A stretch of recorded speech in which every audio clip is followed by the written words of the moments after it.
नहमदु व नसल्ली अला रसूलिल करीम अम्मा बाद फ़ऊज़ बिल्लाहि मिनश शैतानिर रजीम बिस्मिल्लाहिर रहमानिर रहीम। अस्सलाम वालेकुम।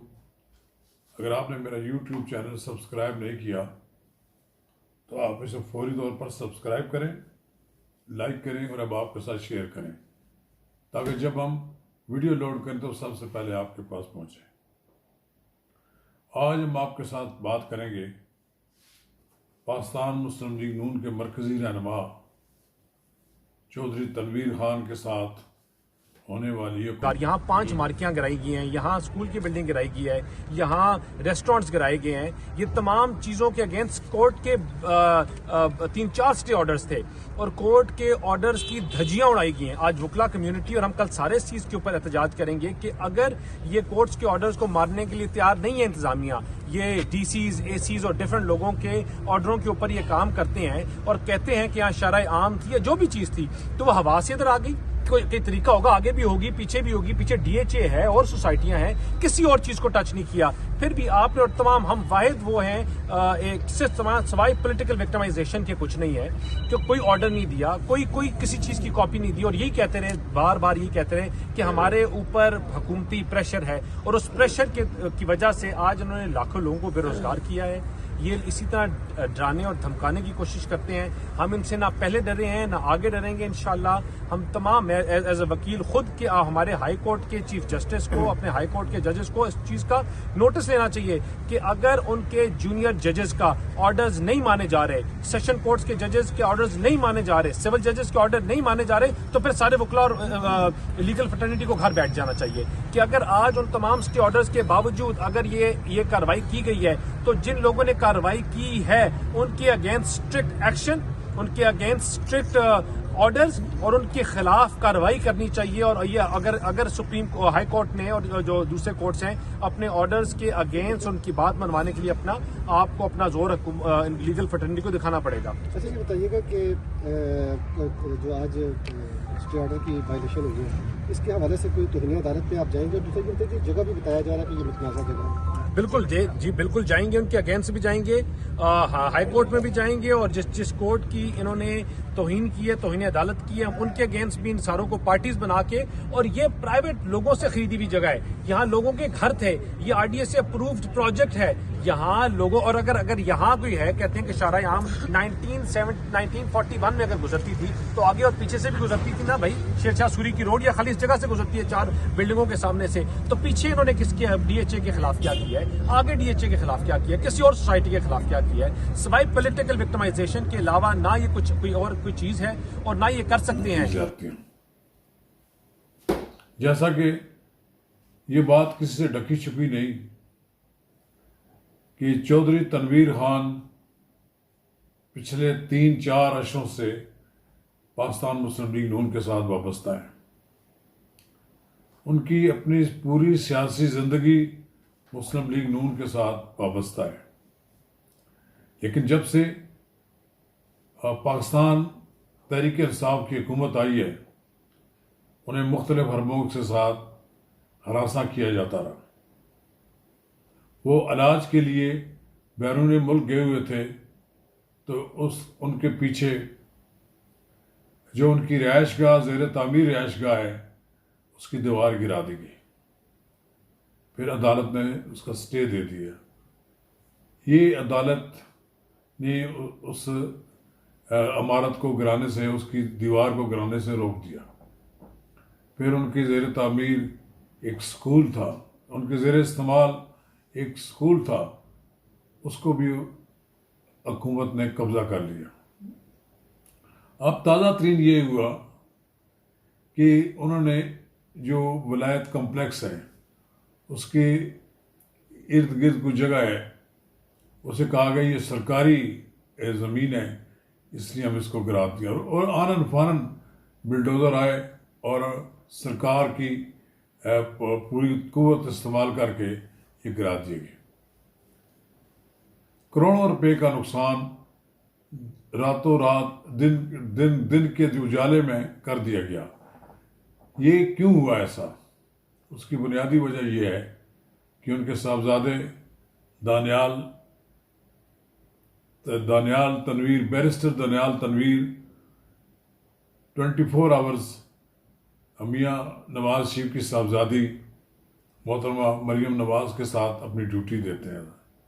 वो उनके साथ साए की तरह अपनी वफादारी का इजहार करते हैं, काम करते हैं। चौधरी तनवीर ख़ुद मियाँ नवाज शरीफ के साथ इंतहाई मुखलिस हैं। उनको तोड़ने की बड़ी कोशिश की गई, पहली बार नहीं दूसरी बार हुआ, ये 2 बार हुआ उनकी ये जगह गिराई गई। फिर उनके अजीज़ व अकारब या दूसरे लोगों के नाम जो ज़मीन थी उस पर मोटरवे पर, तो उसके नोटिस जारी किए गए। लेकिन बाद में पता लगा कि ये चूँकि लीगलाइज काम था, सारा कुछ लीगलाइज है, तो हुकूमत खामोश हो गई, FBI भी खामोश हो गया। अब ये जो वाक़या हुआ है, ये 113 साल पहले कहते हैं यहाँ से शेरशाह सूरी गुजरता था। ये देश हमलात थी। देश हमलात के बाद ये 5-6 अफराद के हाथ बिकती रही, फ़रोख्त होती रही। ये इस वक्त इनके पास आखिरी चौधरी तनवीर के पास है। ये इसके लिए अदालत ने स्टे दे रखा है। ये हुकूमत कानून नाफज करने के लिए अपने आप को बड़ी साबित करती है, लेकिन इसने तमाम हदूद को अबूर करके अदालती हुक्म को, अदालती स्टे आर्डर को नज़रअंदाज करके, उसको परवाह किए बगैर उसने बिल्डोज़र लगाकर मार्की गिरा दी, प्लाजे तोड़ फोड़ कर दी, ख़त्म कर दी। ये बताना मकसूद ये है कि नवाज शरीफ के साथ जो खड़ा होगा उसका यही अंजाम होगा। अगर चौधरी तनवीर अपनी सियासी वफादारियाँ तब्दील कर लेते, इमरान खान की हुकूमत के गीत गाने लगते और उनकी हमायत का ऐलान कर देते, नवाज शरीफ को साथ छोड़ देते, तो शायद सब कुछ उनके लिए जायज़ होता, कुछ भी ना कहा जाता और ये भी ना कहा जाता कि इनकी कोई चीज़ इल्लीगल है। लेकिन चूँकि चौधरी तनवीर अपने स्टैंड पर कायम है, उन्होंने नवाज शरीफ के साथ वफादारी के लिए भारी कीमत अदा करने का फैसला कर लिया है। उन्हें एक स्कूल जो उन पर कब्जा किया गया, जहाँ थाना बना दिया गया था, उस पर से लाखों रुपए मंथली इनकम हुआ करती थी, वो उनसे छीन ली गई। अब ये जिन लोगों ने वहाँ इन्वेस्टमेंट की हुई है, मार्की में इन्वेस्टमेंट की हुई है, दूसरी जगह जो प्लाजे में इन्वेस्टमेंट हुई है, ये सारे गिरा दिए गए हैं। ये कानून की एक ज़ुबान है। अगर अदालत में ये साबित होता है, अदालत ये कहती है कि ये जगह इमरान खान, ये जगह चौधरी तनवीर खान की नहीं है, तो फिर वो गिरा देते। लेकिन इमरान खान की अगर तामीरात बनी गाला में लीगल करार दी जा सकती हैं, तो फिर कौन सी जगह ऐसी है जो कि रास्ता है, रास्ते के ऊपर जहाँ से कहा गया है कि यहाँ से कभी किसी ज़माने में 113 साल पहले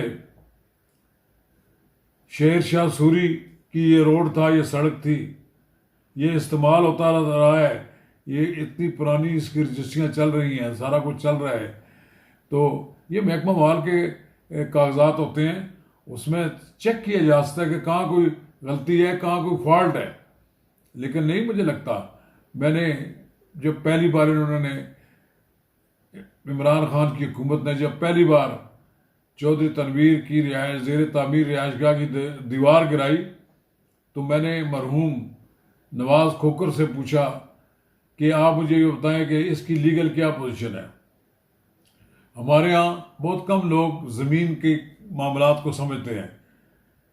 हाजी नवाज खोकर ज़मीन के मामलात को समझते थे। उन्होंने कहा कि टोटल ये हुकूमत की बदनीति है और ये इल्लीगल काम कर रही है हुकूमत। ये कानून में ये देश हमलात है, रास्ता डिक्लेयर हो चुका है, इसमें कोई तामीरात भी नहीं है, इसको किसी सूरत में नहीं गिराया जा सकता। लेकिन अब इस वक्त चूँकि तब्दीली की हुकूमत है, राज है इमरान खान साहब की हुकूमत का, ना वो सुनने के लिए किसी को तैयार हैं। वो कहते हैं ये तब्दीली है, हम लोगों के घर गिरा देंगे।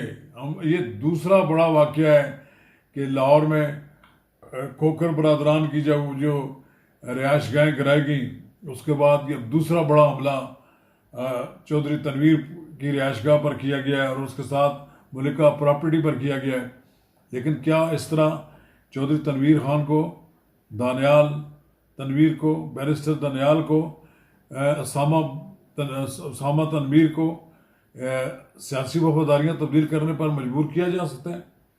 जिस तरह हुकूमत अपने सियासी मुखालफिन को इंतकाम का निशाना बना रही है, ये इंतकाम की आग बुझेगी नहीं। ये आप मुझे ये बताएं कि जब आपने बनी गाला में सब कुछ गैर कानूनी तामीरात कर ली, फिर आपने अपनी हुकूमत आई, उसको लीगलाइज भी कर लिया, आपने जगह जगह से सर्टिफिकेट भी हासिल कर लिए, मोहरें भी लगवा ली, अपने आप को सादक अमीन भी डिक्लेयर करा लिया, तो क्या ये सब कुछ आपने जायज़ किया था? आपने अपने मामलात में तो अपने आप को तो इस तरह साबित करने की कोशिश की कि जैसे आपसे ज़्यादा कोई सादक अमीन है ही नहीं।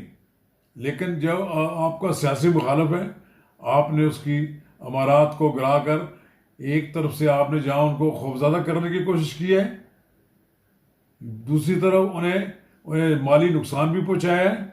लेकिन क्या आप सब्र कर सकते हैं कि इस तरह के इक़दाम से आप अपने सियासी मुखालिफिन को डरा धमकाएंगे? बड़ा मुश्किल है।